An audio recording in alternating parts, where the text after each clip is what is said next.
That third failure in a row, did you think, I need to pack this in? Never. Why not? I don't ever give up.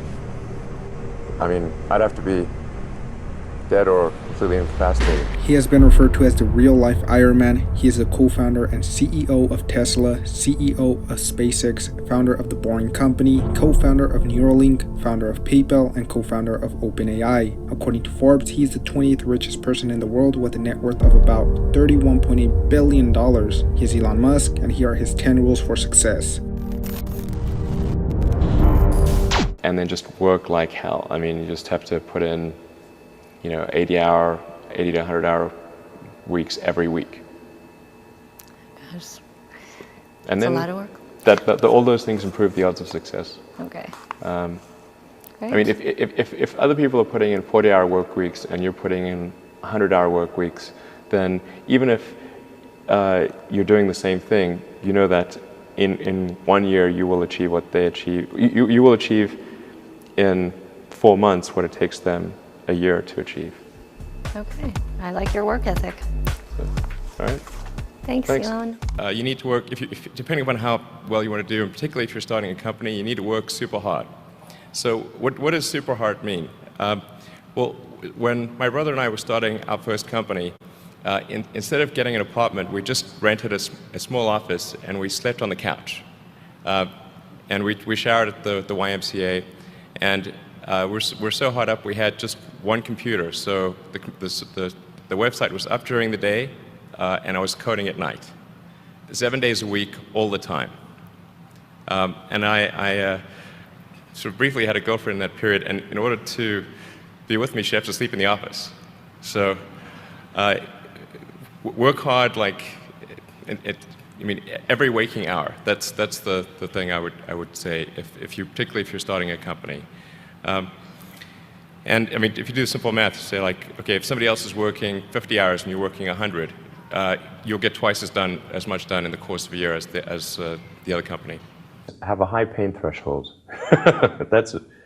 There's a friend of mine who's got a good saying, which is that starting a company is like eating glass and staring into the abyss.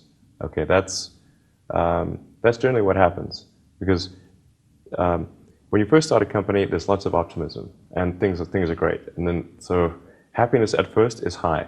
Then you encounter all sorts of issues, and happiness will steadily decline, and then you'll go through a whole world of hurt. And then eventually, if you succeed, and in most cases you will not succeed, and Tesla almost didn't succeed, came very close to failure.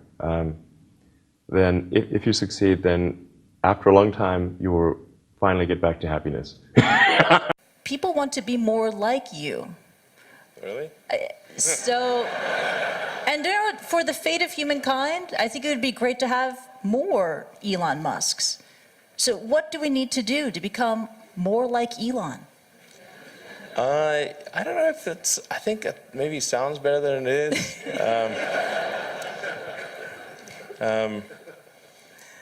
Yeah, I mean, honestly, like there's a friend of mine who's got a great saying about creating a company, which is trying to build a company and have it succeed is like eating glass and staring into the abyss. So, I mean, what tends to happen is it's sort of quite exciting for the first several months of starting a company. Yeah. And then reality sets in, things don't go as well as planned, customers aren't signing up, the technology or the product isn't working as well as you thought. Yeah. And then that can sometimes be compounded by a recession, and it can be very, very painful for several years. So I think, frankly, starting a company, I would advise people to have a high pain tolerance. Yeah. People do not think critically enough. I mean, critical thinking is a skill in short supply, where people take too many things they assume too many things to be true without sufficient basis in that belief. So it's very important that people closely analyze what is supposed to be true and try to build up try to say, let's analyze things from first principles, not by analogy or not by convention. If you assume things are true by convention, which is actually what most people do, then it's difficult to gain insight into how things can be bettered. So, in any argument or any sort of train of thinking, you want to make sure that the underlying premises are valid and applicable, and then in reaching a conclusion, that the conclusion you're reaching is necessarily driven by the underlying premises and the interconnection between those premises. That may seem like a really simple thing to say, but most people don't do that. So it's really the foundation of rational thought. If somebody is doing something that is useful to the rest of society, I think that's a good thing. Like, it doesn't have to change the world. Like, if you're doing something that has high value to people, and frankly, even if it's like just a little game, or some improvement in photo sharing or something, if it has a small amount of good for a large number of people, I think that's fine. Like, stuff doesn't need to be changed the world just to be good. People tend to overweight risk on a personal level. It's one thing if you've got, a mortgage to pay and kids to support, and that if you were to deviate from your job, how are you going to feed your family and pay the rent? And okay, that's understandable. But let's say you're young and you're just coming out of college or coming out of high school or whatever. What do you risk? You're not going to starve. I mean, right. It's really certainly not in any kind of modern economy. It's so easy to earn enough money just to live somewhere and eat food. You could,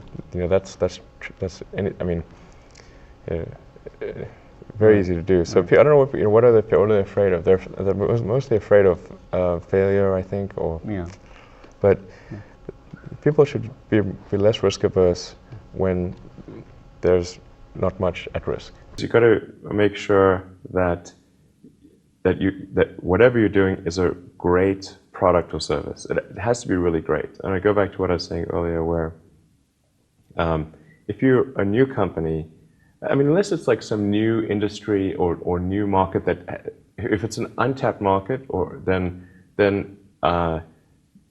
you have more ability to. The standard is lower for your product or service. But if you're entering anything where there's an existing marketplace against large entrenched competitors, then your product or service needs to be much better than theirs. It can't be a little bit better, because then you put yourself in the shoes of the consumer, and they say, why would you buy it as a consumer? You're always going to buy the trusted brand unless there's a big difference. So a lot of times, entrepreneur will come up with something which is only slightly better. And it can't just be slightly better. It's got to be a lot better. If you're creating a company or if you're joining a company, the most important thing is to attract great people. So either join a group that's amazing, that you really respect, or if you're building a company, you've got to gather great people. All a company is a group of people that have gathered together to create a product or service. And so depending upon how talented and hardworking that group is, and the degree to which they are focused cohesively in a good direction, that will determine the success of the company. So do everything you can to gather great people if you're creating a company. Constantly seek criticism. Yeah.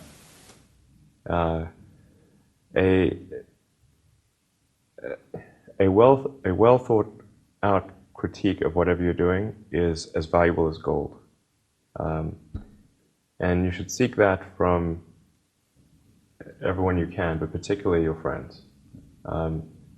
Usually your friends know what's wrong, but they don't want to tell you because they don't want to hurt you. So lift you up, sort of your. Yeah. So they'll say, "Oh, I would encourage my friend, so I'm not going to tell him what I think is wrong with this product." Yeah. It doesn't mean your friends are right, but very often they are right, and you at least want to listen very carefully to what they say. And to everyone, if you're looking for, basically, you should take the approach that you're wrong. That you, the entrepreneur, are wrong. Your goal is to be less wrong. Don't just follow the trend.